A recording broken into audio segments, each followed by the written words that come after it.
Ahora vamos a iniciar con la sala número 1. Esta sala se llama el poblamiento de América. En esta etapa, exploraremos la evolución del ser humano desde la prehistoria, comprendiendo los diferentes tipos y la forma en que evolucionó en el mundo. Es crucial entender cómo ocurren y se desarrollan estos cambios. Para ello, observamos un mapa a la izquierda que muestra la geografía, el clima y los primates. La versión oficial de la evolución y el desarrollo del ser humano es la que se presenta en esta sala. La explicación se centra en cómo los primates evolucionan en distintos tipos a lo largo del tiempo. Desde seres como el Australopiteco hasta el Homo sapiens sapiens. El desarrollo del cerebro, la espina dorsal, el cabello y la postura del ser humano cambian dependiendo de sus costumbres y de cómo se mueve. Hay que recordar que son grupos nómadas, que se alimentan de diversas cosas, como los alimentos que encuentran y los animales que cazan. Gracias a esta evolución, llegamos al inicio de la era del Homo sapiens sapiens.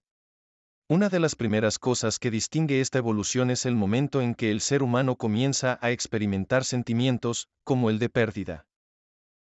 Este sentimiento es crucial, ya que cuando alguien fallece y el ser humano es consciente de ello, se desencadena un momento crucial. Surge un sentido de pertenencia hacia uno mismo, hacia la comunidad, la familia y el entorno. Esto da lugar a entierros, donde al principio se dejaba a las personas en el camino, pero con el tiempo comenzaron a dejar ofrendas, flores y textiles. Analizar estos entierros nos permite comprender el sentimiento de pérdida. De ahí la importancia de los entierros en el centro de la sala. Además, en diferentes salas, encontramos murales que forman parte del muralismo mexicano. Esta expresión artística es fundamental para transmitir la identidad mexicana y el significado de las culturas prehispánicas. En el mural central de la sala, se representan figuras como cabezas olmecas, el águila y la serpiente, junto con estructuras piramidales. Como mencionamos anteriormente, los árboles también son significativos, representando la ceiba, que se ubica en el sur de México, conectada con los 3 niveles que simbolizan el mundo de las culturas prehispánicas. Otra figura importante es el maíz, ya que forma parte de la dieta de las primeras civilizaciones de América.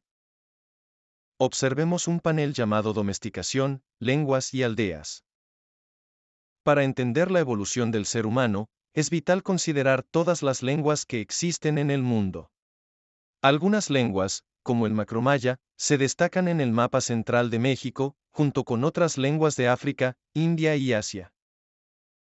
Esto nos permite comprender la evolución del ser humano en América, especialmente en Mesoamérica, a partir de su dieta.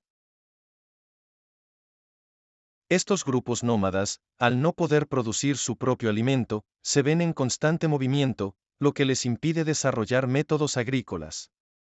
Aquí es donde entra en juego la importancia del maíz y el frijol en México y América. La comparación de fuentes de alimento en todo el mundo, desde Asia hasta Norteamérica, Mesoamérica y Sudamérica, nos muestra que en Asia, ya en el año 11.000 a.C., se cultivaban trigo, cebada y se tenían animales de granja. En contraste, en Mesoamérica, la presencia del maíz se registró a partir del 5.000 o 6.000 a.C. Aunque esta tabla aún no está actualizada, sabemos que el maíz en Mesoamérica tiene una historia que se remonta al 7.000 u 8.000 a.C.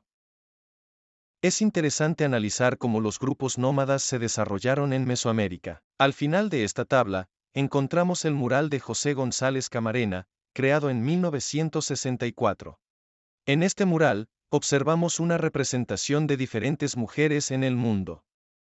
Esta expresión artística es parte del muralismo mexicano y refleja la diversidad de la humanidad. Del lado izquierdo hay un panel con diferentes tipos de cráneos. Y esos tipos de cráneos son la diferencia entre cada ser humano que existe en el mundo. Quizás con la quijada o la mandíbula más grande. Quizás con el cráneo, o la cavidad del cerebro es más grande o más pequeña. Se hace una comparación de las diferentes culturas del mundo. Una vez ha finalizado el panel de la alimentación, vamos a seguir a la segunda parte del poblamiento de América, donde cada vez vemos que estos grupos comienzan a tener claramente un proceso de civilización, en el cual ya existe un método de caza y existe un método de supervivencia. Al principio, quizás no había una organización tan clara. También vamos a ver todo lo que es la migración del ser humano hacia América. Tenemos, obviamente, en esta, vamos a tener un panel que especifica o que explica cómo sucedió el paso por el estrecho de Bering. Actualmente, esta hipótesis es la más, digamos que es la hipótesis oficial. Es lo que nosotros podríamos llamar la versión oficial de cómo el ser humano llega a este continente. En la tabla vamos a ver cómo fue el cambio climático. ¿A qué se debe o cómo cruzan ciertos animales y los seres humanos? También vamos a ver la presencia de grandes o de la megafauna, que son grandes animales que están en todo el continente, como el mamut. ¿Qué sería lo más? ¿Qué es el animal más importante en el centro del país, o no el más importante, pero del que hemos encontrado restos en el centro del país? Ya que los grandes mamíferos, como el mamut, vivían en las orillas del gran lago de Texcoco. Tenemos uno en el centro de México. Es importante reconocer que hay un gran lago. ¿Qué ese gran lago está? Vamos a hablar más de él más adelante.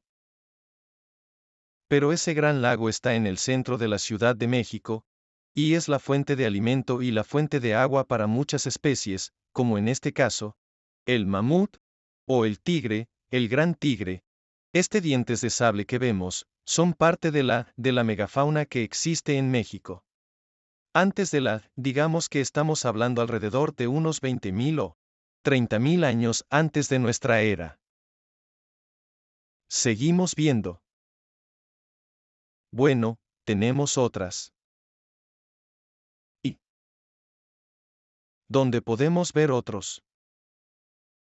Como sigue siendo la evolución, y vamos a llegar a una que se llama principales plantas domesticadas. Como habíamos dicho, el maíz es lo primero que se encuentra. Y a partir de la domesticación del maíz es que nuestros grupos se pueden asentar en un solo lugar. Ese lugar de asentamiento les permite crear nuevas. Su ciclo de vida va a cambiar por completo. Porque, al principio, estos grupos nómadas, al encontrar o al poder producir su propio alimento, pueden pasar mayor tiempo en un espacio. Al pasar mayor tiempo, estos grupos comienzan a crecer. Al principio, si tenemos un grupo en movimiento con 50 personas, 20 personas, de 20 a 50 personas, al poder domesticar su comida, estos grupos de 20 a 50 personas se convierten en grupos de 300, 400, 500 personas. ¿Por qué? Porque pueden empezar a hacer sus casas en cuevas. Pueden hacer casas en las que pueden protegerse, pueden cazar. Pueden con ayuda del fuego, pueden cocinar.